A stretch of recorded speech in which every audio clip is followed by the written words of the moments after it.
के बहुत ही छोटे राज्य सिक्किम की राजधानी गंगटोक के बारे में बताने वाले हैं। ये शहर गंगटोक जिले का हेडक्वार्टर भी है, जो ईस्टर्न हिमालयाज की पहाड़ियों में 1650 मीटर की ऊंचाई पर बसा हुआ है। ये शहर बहुत ही सुंदर माना जाता है। यहाँ की आबादी 1 लाख से ज्यादा है, जिसमें 4 एथनिसिटीज के लोग मेजरली पाए जाते हैं, जिनमें सिक्किम, भूतिया, लेपचा और गोरखली शामिल हैं। अगर आपको अंदाजा नहीं तो बता दें कि ये शहर लगभग 20 वर्ग किलोमीटर के इलाके में फैला हुआ है, जो सिक्किम का सबसे बड़ा शहर भी है। साथ ही ये शहर सिक्किम का सबसे बड़ा पर्यटन केंद्र है, जहां सबसे ज्यादा टूरिस्ट आते हैं। आखिरी बार यहाँ 2011 में जनगणना हुई थी। यहाँ की आबादी को यहाँ के क्षेत्रफल के लिहाज से बांटें तो 5332 व्यक्ति प्रति वर्ग किलोमीटर का जनसंख्या घनत्व पाया जाता है। यहाँ की पॉपुलेशन में लड़कियों से ज्यादा लड़कों की संख्या पाई जाती है, जिसमें 53% लड़के और 47% लड़कियां पाई जाती हैं। कुल आबादी में से यहाँ के 82% से ज्यादा लोग पढ़े लिखे हैं, जो नेशनल एवरेज से काफी ज्यादा है। धार्मिक दृष्टि से देखें तो यहाँ सबसे ज्यादा 59% लोग हिंदू धर्म में विश्वास रखते हैं, 3% इस्लाम, 9% ईसाई और लगभग 28% लोग बुद्धिज्म में विश्वास रखते हैं। 1840 में बनी इंचे मोनेस्ट्री की वजह से ये शहर पॉपुलर हुआ था।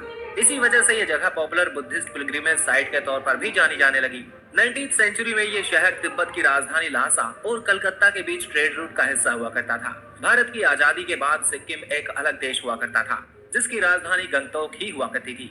लेकिन 1975 के बाद सिक्किम भारत का हिस्सा बन गया और साथ ही गंगटोक सिक्किम की राजधानी के तौर पर और ज्यादा विकसित हुआ। यहाँ के भौगोलिक परिदृश्य की बात करें तो यहाँ पश्चिम में दुनिया की तीसरी सबसे बड़ी पहाड़ी चोटी माउंट कंचनजंगा दिखाई देती है। यहाँ की स्टीप स्लोप्स और इसके सीस्मिक जोन के अंदर होने की वजह से ये जगह काफी खतरनाक भी मानी जाती है। यहाँ कई तरह के पेड़, ऑर्किड्स और बैम्बू बहुत बड़ी मात्रा में उगते हैं, जो इसे गर्मियों में हरा भरा इलाका बनाते हैं। इसके अलावा गेंदा, सूरजमुखी जैसे फूल भी यहाँ दिसंबर में बहुत बड़ी मात्रा में उगते हैं। यहाँ की इकोनॉमी में ये चीजें काफी बड़ा योगदान देती हैं। इसके अलावा टूरिज्म इंडस्ट्री भी यहाँ बहुत बड़ी है। गंगटोक को सिक्किम का टूरिज्म बेस माना जाता है। यहाँ गर्मियों और स्प्रिंग सीजन में लाखों की तादाद में सैलानी आते हैं। महात्मा गांधी मार्ग और लाल मार्केट यहाँ टूरिस्ट के बीच बड़ी अट्रैक्शंस वाली मार्केट है। यहाँ पर सबसे ज्यादा इको टूरिज्म वाली एक्टिविटीज फेमस है।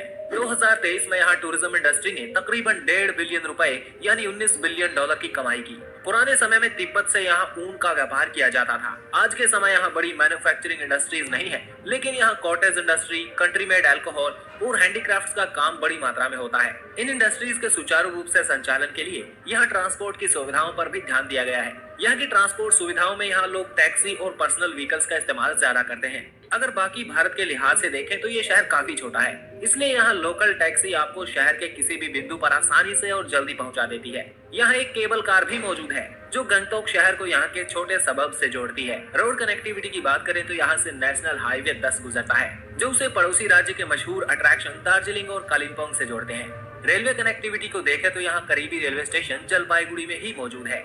सबसे तेज साधन यहाँ पहुँचने के लिए हवाई मार्ग ही है। यहाँ से 35 किलोमीटर की दूरी पर यहाँ पाक्योंग एयरपोर्ट मौजूद है, जो नॉर्थ ईस्ट का पहला ग्रीनफील्ड एयरपोर्ट भी है।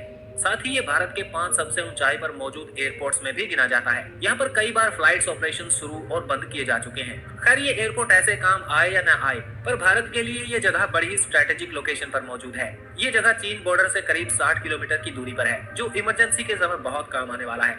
आपको ये शहर कैसा लगा, कॉमेंट करके जरूर बताएं।